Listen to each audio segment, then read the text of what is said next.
오늘은 사순절 둘째 주일입니다. 그리고 앞서 말씀드렸던 것처럼 3.1절 기념주일입니다. 105년 전에 일어났던 3.1 독립만세운동을 기억합니다. 1919년은 일제의 식민지가 된 지 9년이 되는 해였습니다. 그래서 나라가 망한 것에 대한 분노, 또 슬픔, 이런 것이 아주 생생한 그런 때였을 것이라고 추측할 수 있습니다.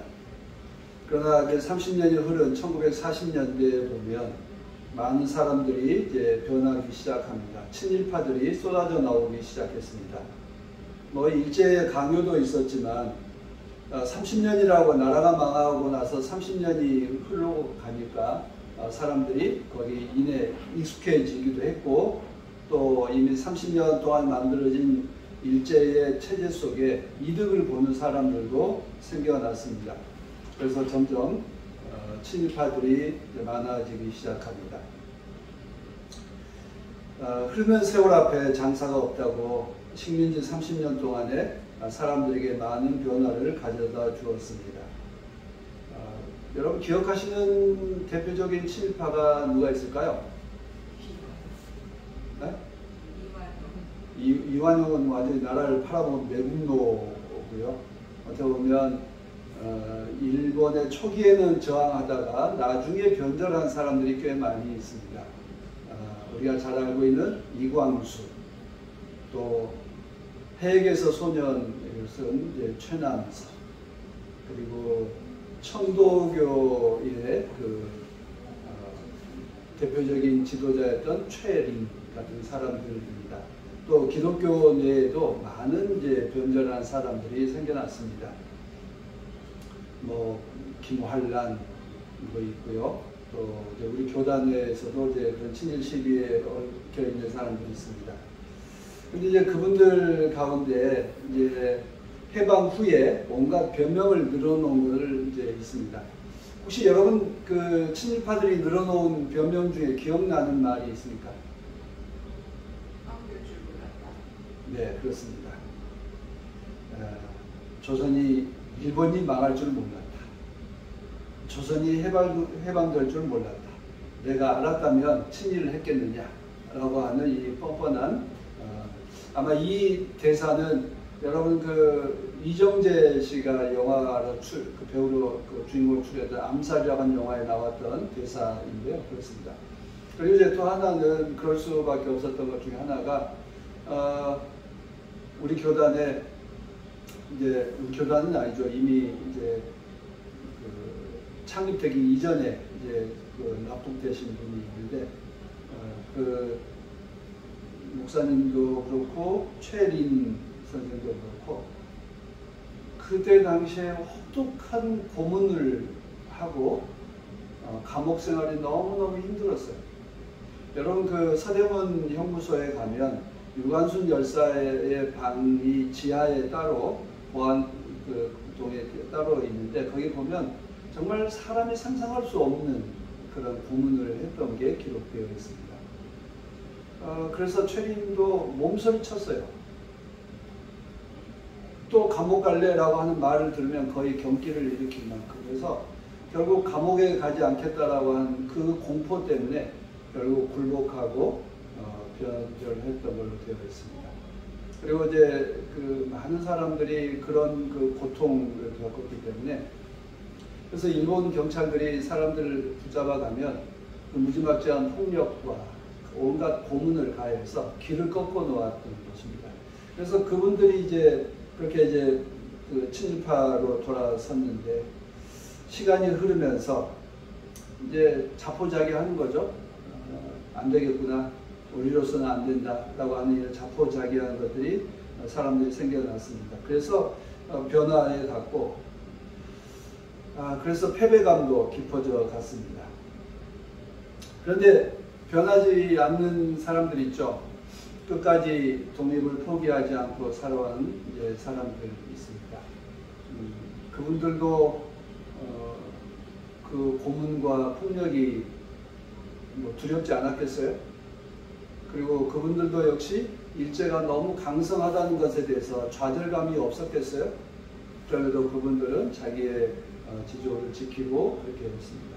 최근에 우리 그 시중에 거룩한 전쟁이라고 하는 황당무계한 영화들이 퍼져가고 있는 걸 여러분 혹시 거기에서 현수막을 보셨는지 모르겠어요.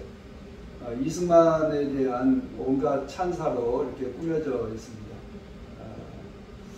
온갖 거짓말로 만들어진 영화인데요. 그러니까 그런 식으로 멀리 하와이에서 호의호식하면서 지내는 사람과 만주에서 상하이에서 뭔가 고통을 겪었던 사람들에 의해서 이 서로 다른 방향의 삶을 살아갑니다. 그래서 우리가 그 후대 역사를 중요하게 여기는 것, 누가 거짓말쟁이였는지를 밝혀내고 누가 친일했는지를 밝혀내는 게 필요합니다. 근데 지금 우리 모두가 혼돈의 세계로 집어넣습니다. 그래서 헷갈리게 만들어서 거짓이 진실인 것 마냥 이렇게 왜곡을 일삼는 자들이 있습니다. 그래서 우리가 그 어떤 기념주의를 정하고 어떤 역사를 안다라고 하는 건 거짓과 진실을 가려볼 줄 아는 분들을 갖춰가는 것입니다. 희망이 보이지 않을 때 포기한다면 그 결과는 결국 생각한 대로 아무것도 이루어지지 않은 채 패배감만 쌓여갑니다. 그러나 희망이 보이지 않을 때 희망을 품었던 사람들에 의해서 또 그분들이 그 희망을 품고 살았던 것들이 대대로 이어져 가면서 우리는 새로운 삶을, 새로운 역사를 만들어가게 됩니다. 희망이 보이지 않을 때 포기한다면 그것은 믿음이 아니고 희망이 아닙니다. 우리를 지배하는 생각은 제가 앞서 말씀드렸던 것처럼 나에게 손해가 되는 것에 대한 두려움, 나의 신체적인 그 폭행에 대한 두려움, 그리고 나에게 이익이 되지 않을 것에 대한 실망감 등등 때문에 우리는 우리의 희망을 포기하고 진실을 포기하고 타협하는 형태로 나타나게 됩니다. 내가 감당할 수 있을까? 그러니까 그것이 옳은가에 대한 질문보다 그게 나에게 유익이 되는가를 먼저 생각하고 살아가는 것이 실제 우리의 삶에서 순간순간 찾아오는 유혹들입니다. 그 옳은가 진리인가를 묻기 이전에 그게 나에게 유익한가 손해가 되지 않는가 나를 먼저 생각하는 것. 우리는 그것으로부터 어떻게 자유로울 수 있을까? 어떻게 하면 하나님을 먼저 생각할 수 있을까? 하나님의 일을 생각할 수 있는 삶으로 우리가 어떻게 변화될 수 있을까에 대한 물음과 또 답을 찾는 것이 우리 신앙이라고 생각합니다. 오늘 읽었던 이제 본문들, 특별히 이제 복음서에서 보면 그런 걸 거기서 이제 오늘 제목을 따왔는데 너는 하나님의 일을 생각하지 않고 사람의 일만 생각하는구나 라고 하는 주님의 꾸짖는 음성을 우리가 들으면서 정말 나는 무엇을 먼저 생각할까? 우리는 진리가 근본이고 하나님의 사랑이 근본이라고 함에도 불구하고 우리는 하나님의 일보다 하나님을 생각하는 것보다 나의 이익을 먼저 생각하는 우리의 삶을 돌아보게 됩니다. 오늘 말씀은 하나님께서 아브라함에게 하셨던 약속을 재확인하고 그리고 상징으로 새 이름을 주시는 장면입니다. 아브라함에게도 아브라함으로 사레에게 사라라고 하는 새 이름을 주시면서 주님의 약속이 잊혀진 것이 아니다. 그 약속을 이루어 주시겠다라고 하는 그 약속의 징표로 이렇게 이름을 바꾸어 주었습니다. 창세기 15장 5절에 보면 하나님께서 아브라함에게 약속하실 때의 모습이 있습니다. 아브라함을 바깥으로 데리고 나서서 말씀하십니다. 하늘을 쳐다보아라. 내가 셀 수 있거든 저 별들을 세어보아라. 이 말씀을 합니다. 여러분 이 말씀을 들을 때 뭐가 가장 먼저 떠오르세요? 어떤 단어가 필이 꽂혔어요?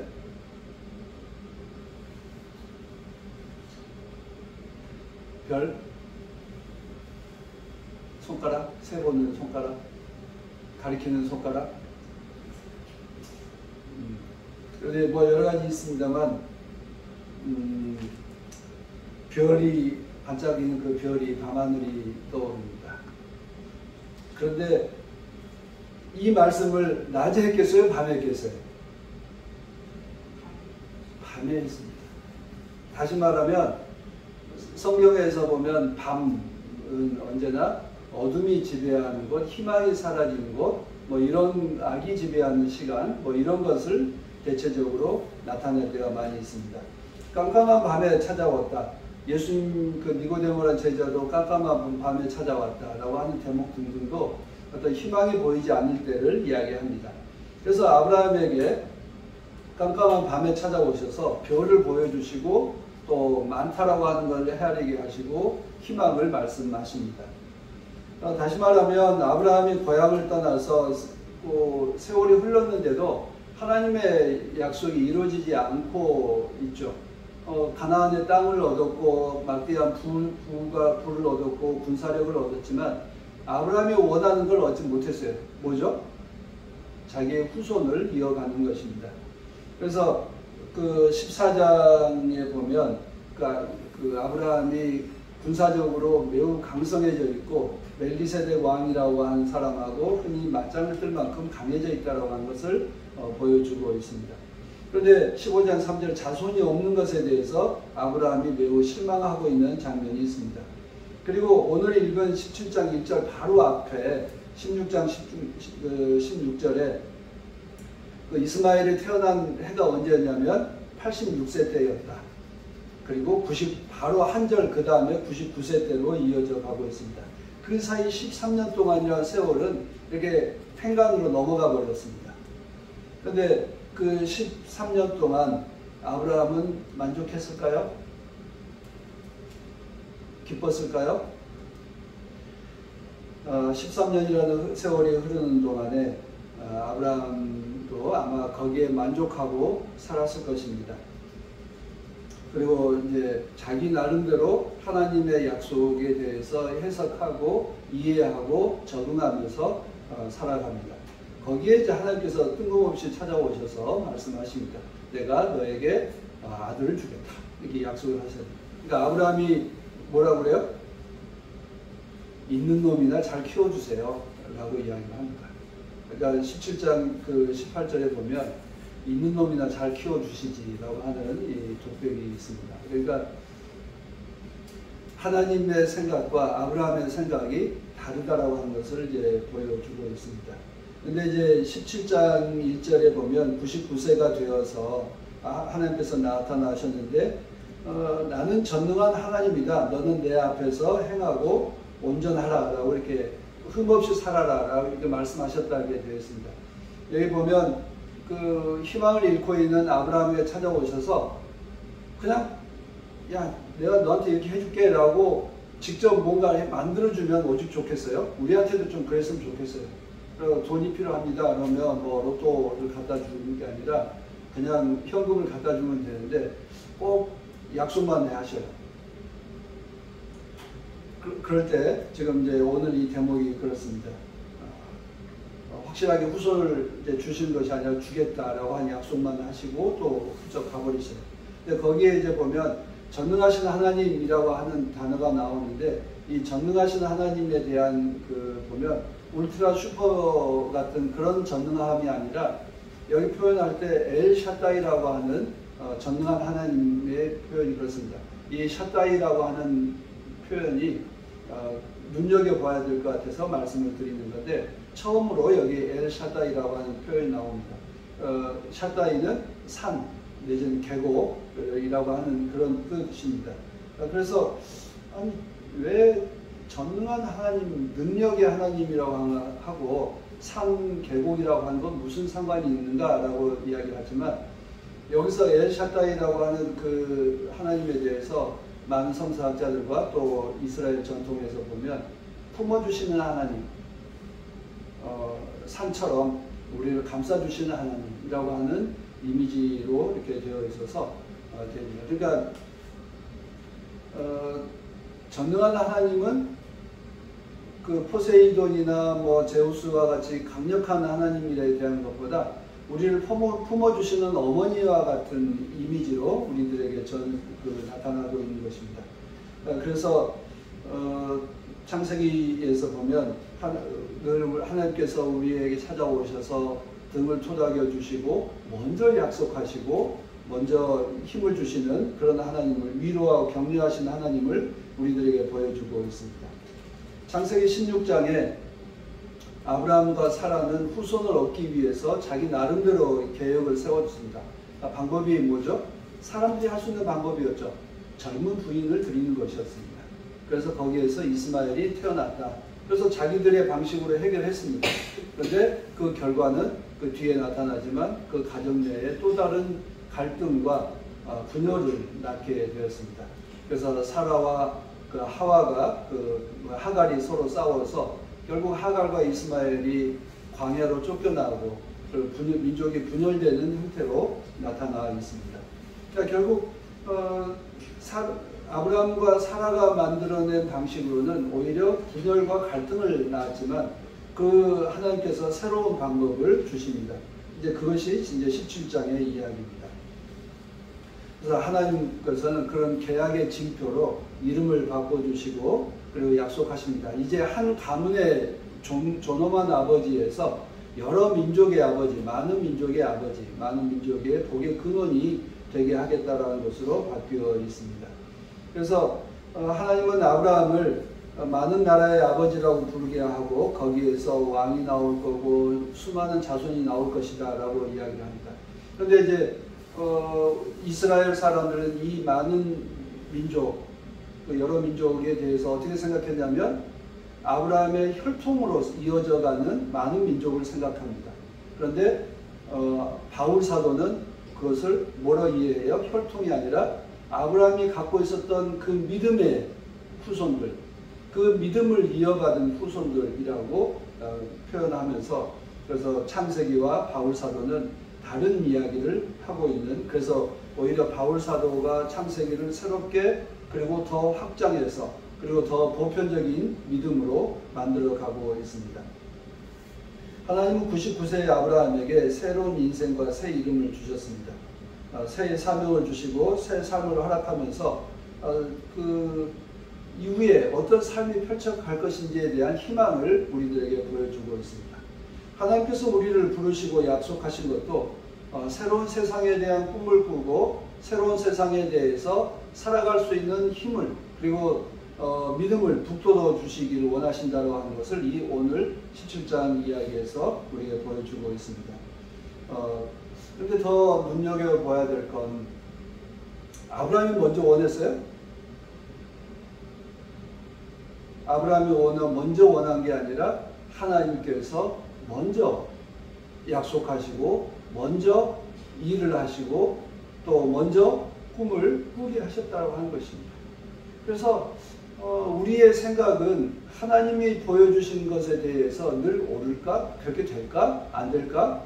의심하면서 따라가는 삶의 형태를 살아가고 있는 것을 이 창세기 17장 한 장에서도 그렇습니다. 아브라함이 너에게 새로운 후손을 주겠다라고 하는데 아까 말씀드렸던 것처럼 18절에 있는 놈이다. 잘 키워주세요. 라고 반응을 하죠. 그러니까 우리가 늘 그런 식으로 하나님께서 약속하셨는데 지금 여기에서 잘 살게 해주세요. 지금 있는 것이나 잘 꾸려가게 해주세요. 라고 현실에 안주하려고 하는 우리들의 속성을 그대로 보여주고 있습니다. 그러나 하나님께서는 끊임없이 우리를 흔들어서 새로운 희망의 사람으로, 새로운 믿음의 사람으로 살게 하십니다. 그에 대해서 우리는 늘 거부하거나 맞서려고 하는 형태로 나타나게 되는데 하나님이 먼저 주셨는데 우리는 거기에 어떻게 응답할까? 어떤 응답을 해야 되는가? 라고 하는 것이 우리에게 남겨져 있지만 우리는 늘 하나님의 약속을 먼저 생각한 게 아니라 내 생각, 내 이해 타산을 먼저 하고 있는 모습입니다. 그래서 주님과 오늘 마가복음에서도 보면 베드로와 예수님 사이에 대화가 있습니다. 예수님께서 말씀하시죠. 대제사장과 바리새인들에게 고난을 받고 십자가에 죽임을 당할 것이다. 그리고 부활해서 새로운 역사를 만들어 갈 것이다. 라고 약속하시자 베드로가 어떻게 반응해요? 안 됩니다. 안 됩니다. 라고 이야기해요. 그래서 32절에 베드로가 예수를 주님을 그 소매를 붙들고 끌고 가서 바싹 잡아당겨서 그에게 항의했다 이렇게 되어 있습니다. 이 항의했다는 말은 제가 누차 말씀드리지만 항의했다가 아니라 무슨 말이라고 그랬죠? 꾸짖었다. 야단쳤다. 그러니까 제자가 선생을 야단쳤다, 꾸짖었다라고 하는 게 이게 차마 우리 표현에서 쓸 수 없어서 항의했다. 그리고 그 말렸다 등으로 이렇게 번역을 하고 있는데 오히려 꾸짖었다라고 번역을 해 놓았으면 이 본문이 더 살아났을 텐데라고 생각합니다. 꾸짖음 받은 주님께서 이제 다시 그 베드로를 꾸짖고 있습니다. 그래서 사탄아 내 뒤로 떠나가라, 물러가라. 너는 하나님의 일을 생각하지 않고 사람의 일만 생각하는구나 라고 이렇게 꾸짖었다라고 대목이 있습니다. 그래서 제자가 스승을 꾸짖자 스승이신 예수님께서 베드로를 꾸짖는데 거기서 조금 독특한 점이 뭘 보이세요? 베드로야 너는 이렇게 불러요? 사탄아. 그래서 이 마지막 남겨놓은 영역이겠구나 하는 생각이 좀 들어요. 야단을 치시되 베드로에 대한 직접적인 것보다 베드로가 사탄에 붙잡혀 있다라고 하는, 그래서 그 일을 하고 있는 게 사탄이다라고 하는 것이지 베드로가 아니다라고 하는 그런 것으로 이렇게 표현하고 있습니다. 그래서 그 주님께서 베드로를 야단을 치시되 그래도 여지를 남겨놓고 뭔가 좀 보호해 주려고 하는 대목처럼 보여서 그런 점에서 우리가 주님께서 그 베드로에 대해서 끝까지 포기하지 않으시는 이런 대목을 눈여겨볼 수 있게 됩니다. 우리가 그렇지만 베드로도 그렇지만 십자가에서 고난 당하는 것을 잘했다라고 말할 사람은 아무도 없을 것입니다. 선생님 아주 훌륭하신 생각입니다. 가서 꼭 죽으십시오. 부활하십시오. 라고 말할 제자는 세상에 어디에도 없죠. 또 어느 누구도 내가 이렇게 어려운 일을 하게 될 것 같다. 어려움을 당하게 될 것 같다. 라고 할 때 잘했다라고 말할 사람은 별로 없습니다. 그래서 늘 말리고 가능한 피하는 방책을 찾아보도록 하죠. 심지어 예수님께서도 겟세마네 동산에서 이 잔을 피할 수 있으면 피하게 해달라고 기도하시는, 그러나 내 뜻이 아니라 주님 하나님의 뜻대로 해달라고 기도하는 대목에서 보는 것처럼 고난에 대해서 그것을 당연하게 여기고 맞서려고 하는 것은 아마 사람들 사이에 거의 없는 일로 보여집니다. 그런데 베드로만 아니라 우리도 역시 십자가를 피하고 싶어하고 피할 수 있으면 피하려고 하는데 여기서도 보면 주님이 우리들의 생각이 바뀐 게 아니라 주님이 십자가에서 죽임당하고 그 무덤에서 부활하심으로 인해서 우리의 생각이 바뀐 거죠. 그래서 어떤 일이 먼저 하나님께서 먼저 행하시고 주님께서 먼저 행하시고 난 이후에 우리의 생각이 우리의 삶이 바뀌어가고 있는 것입니다. 그런 점에서 언제나 하나님께서 먼저 가시는 거고 하나님께서 앞서서 일을 만들어 가신다고 하는 점입니다. 우리는 주님께서 가셨던 것을 보고 배우고 깨닫고 그래서 그분의 뒤를 따라간다라고 하는 것을 우리가 기억해야 합니다.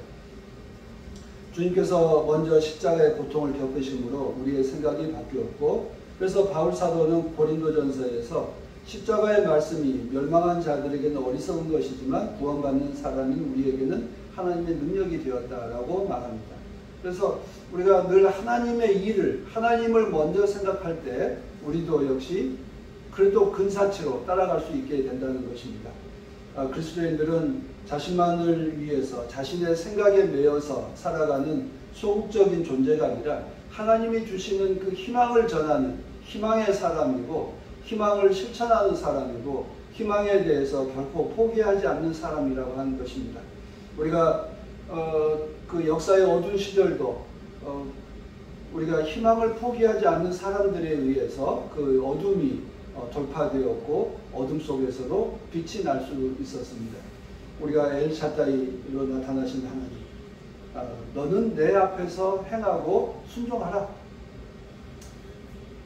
하나님 앞에서 살아가는 사람, 내가 하나님 앞에 서 있다. 하나님께서 나에게 먼저 주신 그 선물을 받아서 하나님 앞에 살아가는 우리가 내 뜻대로 안 된다고 해서 선물을 버릴 것도 아니고, 또 하나님 앞에서 내가 살고 있다라고 하는 것을 기억한다면 언제나 하나님의 그 시선을 의식하고 하나님의 뜻에 맞춰 살아가는 것이 필요합니다. 3.1절을 앞두고 우리도 우리의 선조들을 생각합니다. 일제 식민지 때 살만해서 독립운동을 한 것도 아니었고요. 보이지 않아도, 그 고난의 끝이 보이지 않아도, 희망이 보이지 않아도 그것이 옳은 것이기 때문에 그 길을 갔던 것처럼 우리도 세상을 살면서 주님께서 주시는 그 진리의 삶이 이루어질까라고 하는 의심이 언제나 우리를 붙잡습니다. 그러나 우리 그 희망이 보이지 않고 의심이 우리를 붙잡아도 우리 그것을 우리의 기도와 또 그리고 하나님께 성령께서 도우시기를 원해서 그런 희망을 포기하지 않는 삶을 살아가는 것이 필요합니다. 바울 사도는 로마서 4장 16절에서 아브라함은 희망이 사라질 때에도 바라면서 믿었으므로 너의 자손이 이와 같이 많아질 것이다 하신 말씀을 전하고 있습니다. 희망이 사라질 때에도 바라면서 믿는 것이 하나님의 사람입니다. 그러니까 하나님께서 앞서서 가시고 우리는 늘 뒤따라가고 있다라고 하는 것을 기억한다면 하나님께서 보여주시는 그 희망을 결코 포기하지 않을 것입니다. 우리가 우리들의 삶을 돌아보면 되는 일이 없어 보이고 또 가능성도 없어 보이지만 하나님께서 나와 함께 하시고 하나님께서 나를 인도하시고 하나님께서 나에게 새 힘을 주신다면 우리는 능히 그 일을 헤쳐나갈 수 있을 것이라고 믿습니다. 사람들에게 하나님의 약속이 이루어질 것이다 라고 하는 것을 자신 있게 선포하고 실천할 수 있는 우리 모두가 되길 간절히 소망합니다. 하나님의 사랑이 이루어지는 세상, 하나님의 평화가 이루어지는 세상, 하나님께서 우리 모든 자녀들을 사랑하는 그런 평등한 세상이 속히 이루어지기를 우리가 기도할 수 있고 실천한다면 그것이 더디 오는가 속히 오는가의 차이일 뿐이지 그 길을 가고 있는 것은 당연한 일입니다. 그래서 바울이 믿음의 아브라함의 후손, 혈통의 기초에서 아브라함의 후손이라고 말했던 것을 바울은 아브라함의 믿음을 이어받는 믿음의 후손으로 생각이 넓혀짐으로 인해서 우리 온 인류가 한 자매요 형제가 되었습니다.